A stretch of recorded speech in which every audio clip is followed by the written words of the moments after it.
Welcome to How to Be a Humane Leader Without Losing Your Job. In this podcast, we dive into compassionate leadership in today's fast-paced business environment.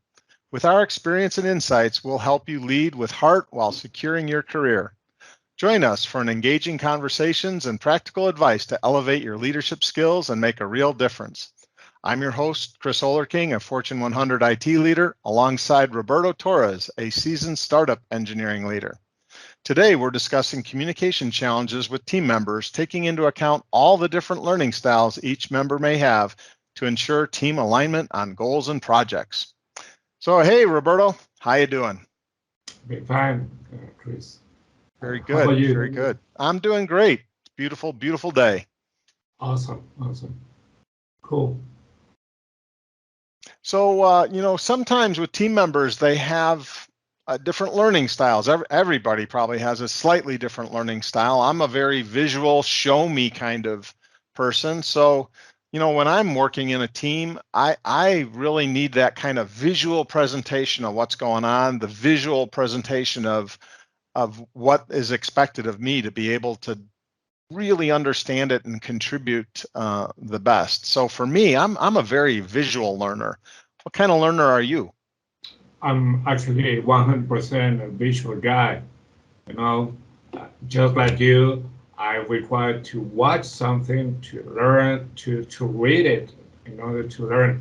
But what I'm not an audio guy because I'm a 0%.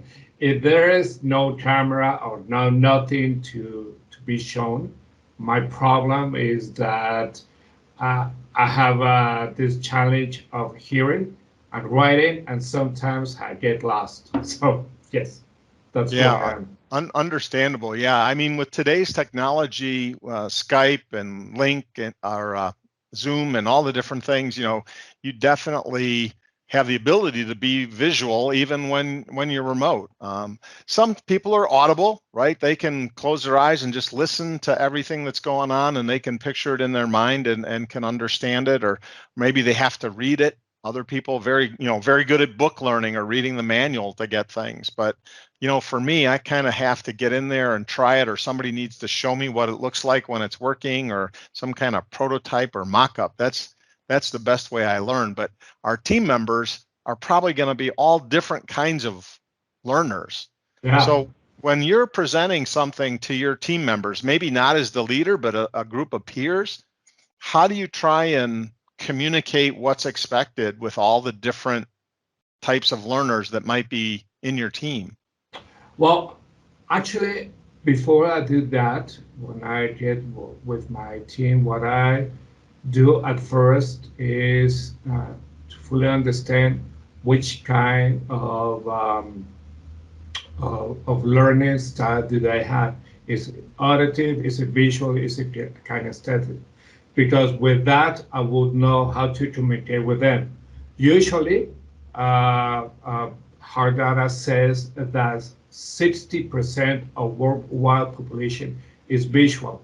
35% is auditive, and 5% is kinesthetic. So what I try to do is first, as I mentioned, I try to understand what kind of learning style each person has.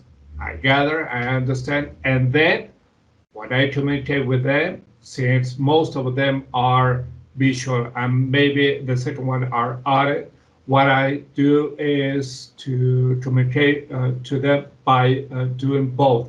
You know, share my screen, put on maybe some hard data numbers, maybe say these are our goals, our objectives, this is the deadline, we have to do this and that.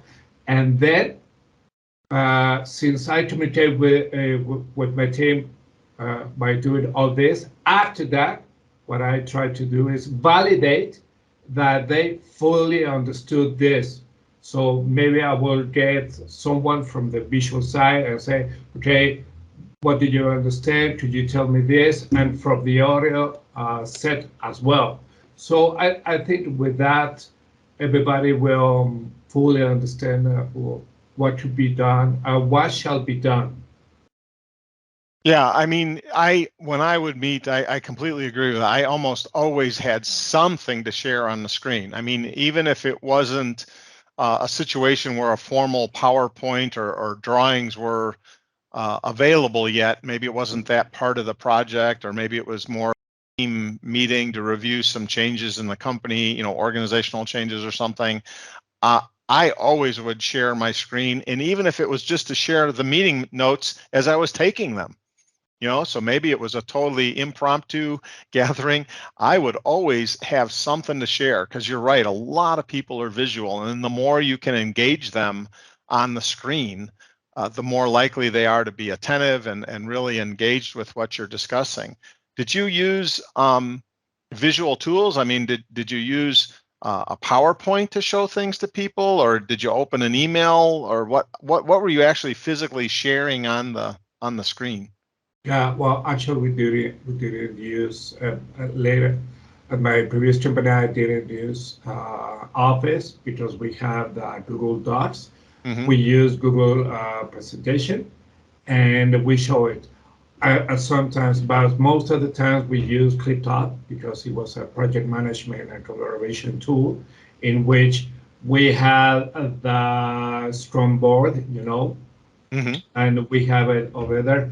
One thing that is really important, and I think it is one of the challenges, it is, besides knowing the learning style, it is that it would it would be nice if people would get their camera on.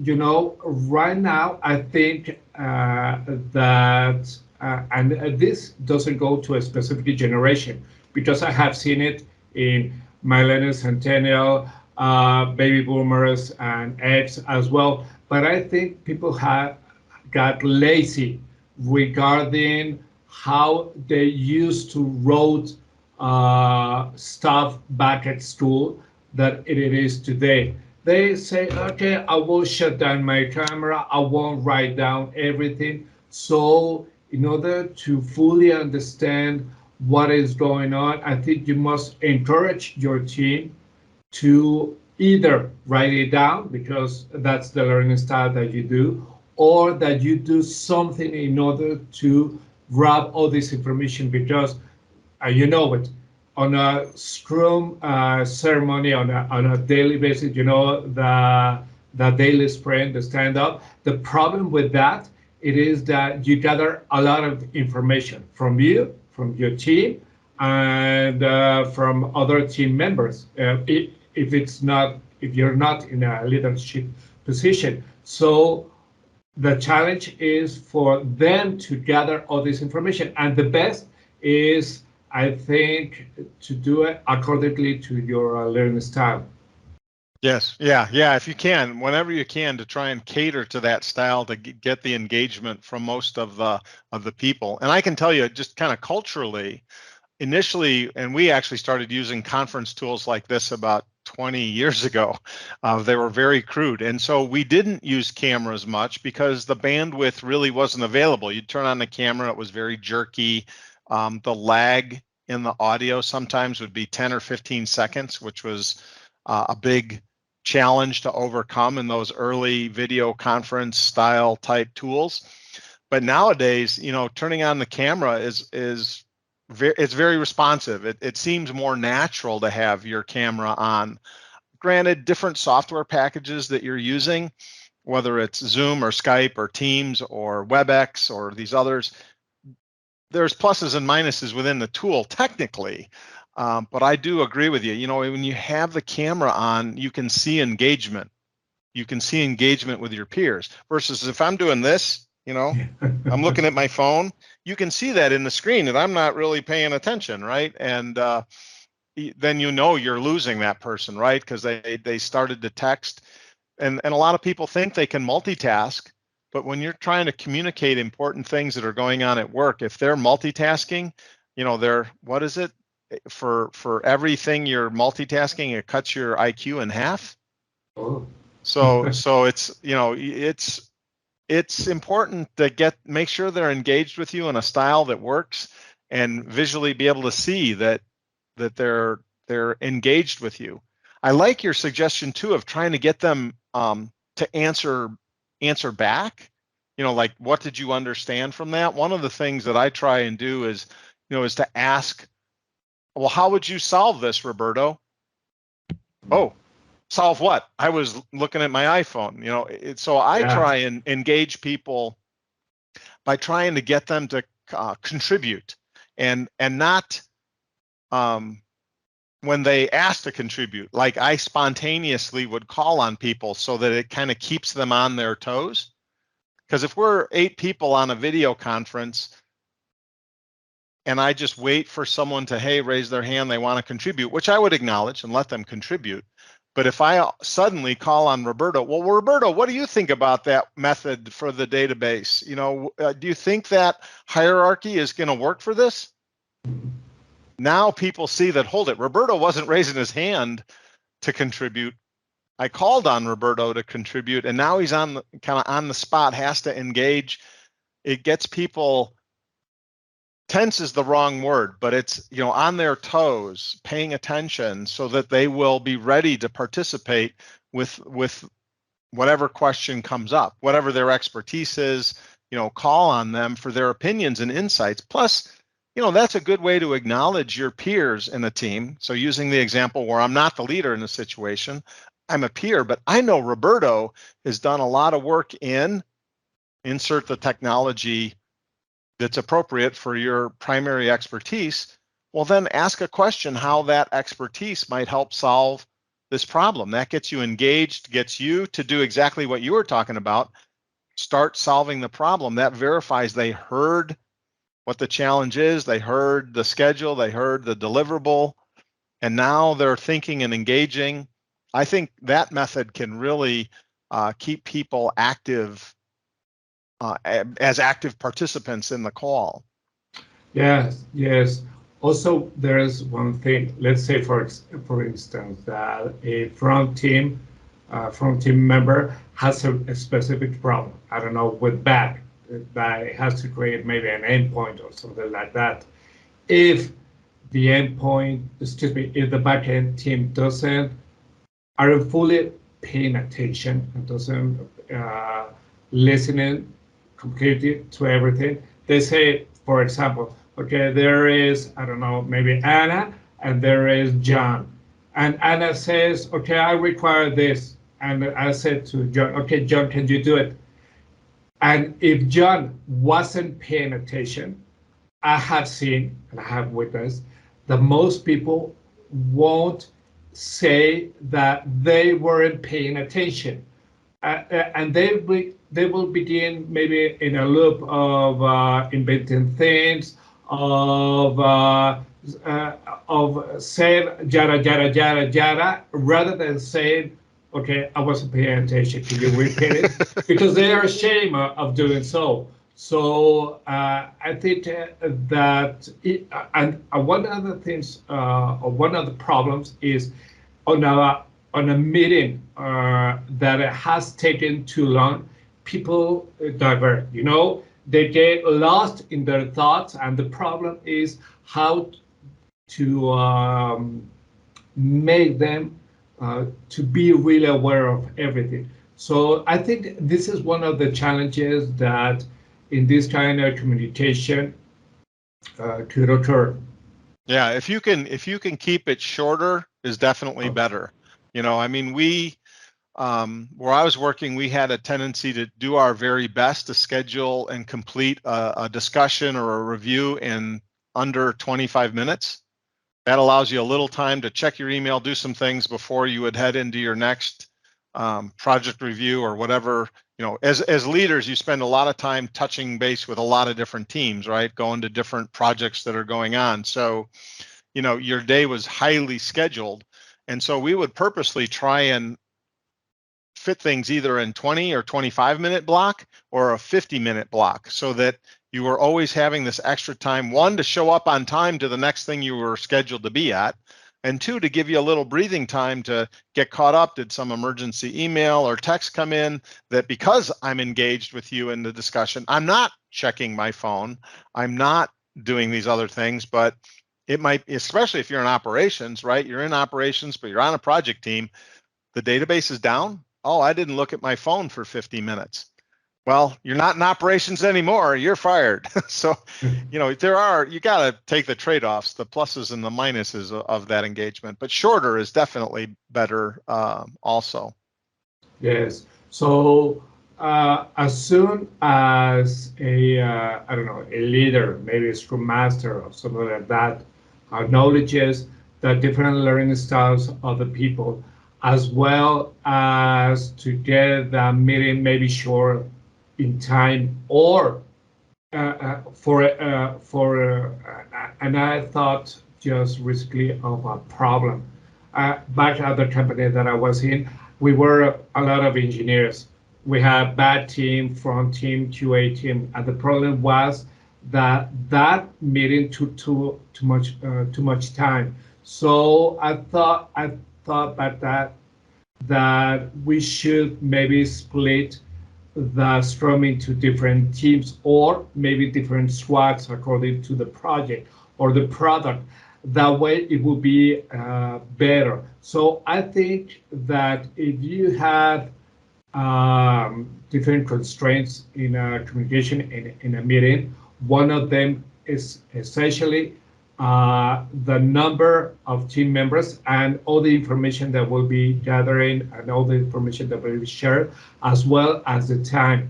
And I think acknowledging all the problems, all these constraints, to make you devise a better solution to communicate with your team in these kinds of meetings. I mean, Yes, no, completely agree. When you think about it in terms of that, it can really help you focus. And I thought of one other thing while we were talking, and I mentioned all the different tools that you could be using, Skype, Teams, WebEx, etc.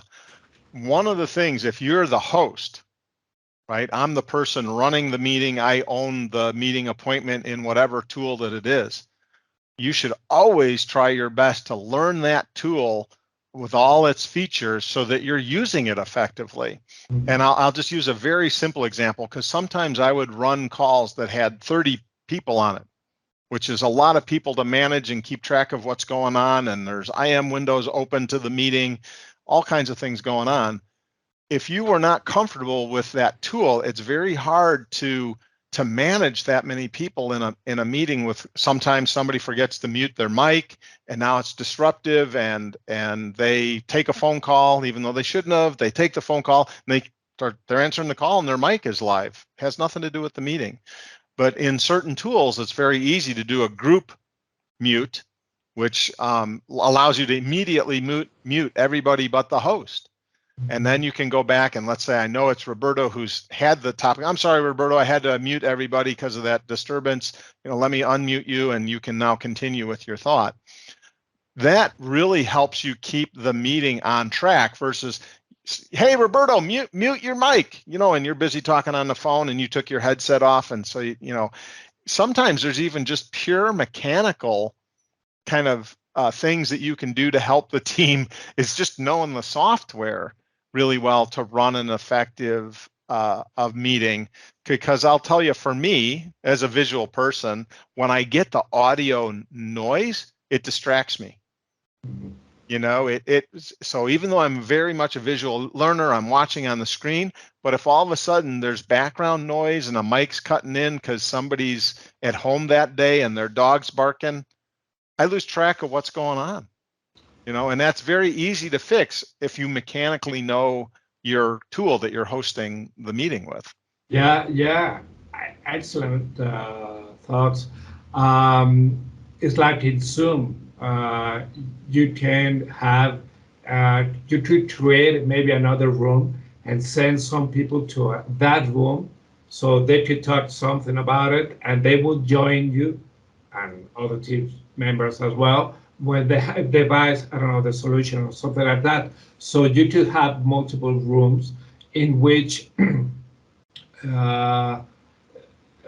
they will work on something particular, and then it will join you. So I think that's a pretty good idea, actually. knowing your tools. Because right now, Zoom, it is kind of the same as Google Meet, as Microsoft Teams, as Skype, but all four tools have different stuff that we could use.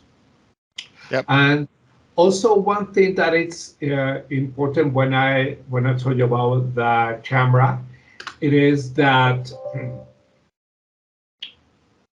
when you turn on the camera, you could see, as you mentioned, the phone. So what I think it would be best is for everybody who has a phone, instead of put on, upside down, it should be downside that, well, upside down, downside, Face down. face down. Thank you. I was thinking Spanish. But in the end, and take and mute it as well, because all the noises around you will totally confuse you and distract you as well. Yes, absolutely. Completely agree. Yeah, I think all these things combined, I've rarely been in a meeting where all these problems are happening simultaneously. It's usually over the course of a project of hosting many calls that each one of these kind of individual problems can come up. It's just important to be thinking about them ahead of time so you're ready, and to ready to try something different to solve the problem. Again, like back to the visual learners, maybe just the meeting minutes weren't enough. Sometimes you got to have some diagrams and drawings of things to help your team understand. So use those sharing capabilities of whatever you're using, whether it's Microsoft PowerPoint, and you could do a simple drawing in that, or whether you're using Visio, it's a more complicated engineering style drawing. Sometimes those kinds of tools too, it isn't just visual, it isn't so simple as just sharing a Word doc or a project timeline. Sometimes there actually needs to be literal graphics Yeah. to help some of those visual learners really understand. Because I'll tell you, when I think about data flows, back when we used to do kind of flow chart data flow diagrams, you could write it all out in words and show it on the screen. This flows into this other thing, but it was so much clearer when you had a little diagram of, well, the input's coming from the scanner and that's going into a local database here, and then the summary of the 1 hours of transactions go to this database over here. It just, those kind of visuals for me personally just made it so much easier to understand than if you had written all that out in words and I'm seeing the words on the screen and you're telling me. You get a little lost sometimes. So again, different folks need that different style. Yeah, and using that example, you could do this. Let's say that you had to create this diagram, this flow. So if you have team members of the three different learning styles, visual, auditory, and kinesthetic, use this person, the kinesthetic, and then this person will learn much better by reading this, by creating this. After that, when you present that to the team members, the visual guys will learn from that, because the kinesthetic guy will present it, and then the other guys maybe they will pass rapidly the flow, the diagram, and they will, okay. But when they hear, excuse me, all the words and everything related, and how this note connect to this one, and that, all three will learn from that. Yep, and you get the whole team on the same page, which is definitely the goal. Yeah, indeed. Okay, so I think with all this, we could do the wrap up. Don't you agree? Absolutely. And, I hope this really gave people some different ideas on things to try. And we'd always like to hear from folks in comments, if they have any other questions or suggestions, we'd like to hear about that, maybe for a future topic that we could discuss. But thanks for joining us on another episode of How to Be a Humane Leader Without Losing Your Job. We hope our insights help you become a smarter and more strategic leader. Apply today's lessons to see the positive impact on your team and career. Catch all our episodes on Spotify, Apple Podcasts, Google Podcasts, Anchor, and here on YouTube. Join us next week as we discuss something trendy in the leadership world. Until then, stay humane, stay successful, and I'll talk to you later, Roberto. So, bye-bye.